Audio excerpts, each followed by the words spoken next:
Duchun for this devotion and praise and worship. Before we sing, I just want to say, we're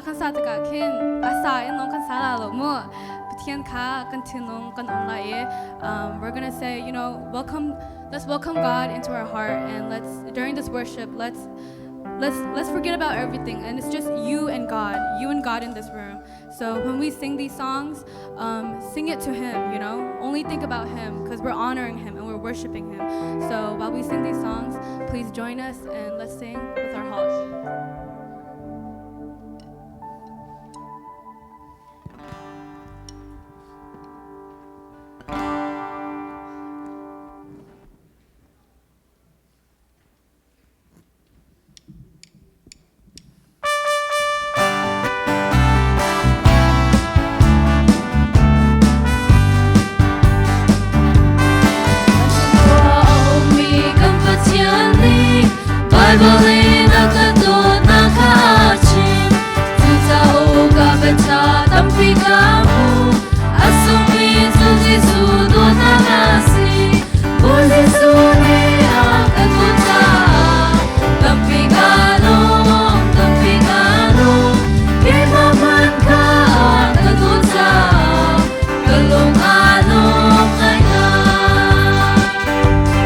Amaga pililang kau maning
Ôi bahkan dia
Alam tungan tanah Kita asih Alam tungan tanah Along mit hisen tongin Ngay chiều nát linh ca mu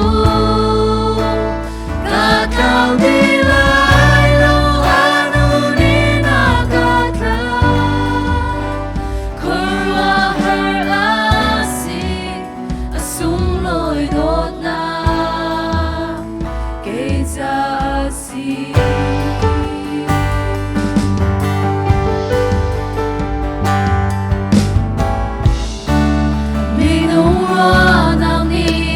khô lâu mình xóa cắn si gori leo a thi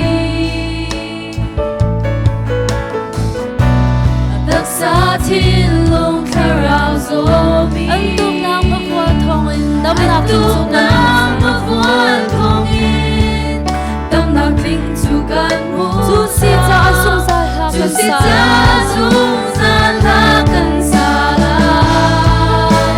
Kita asih Balam tungan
khoa e ôm mi kan pa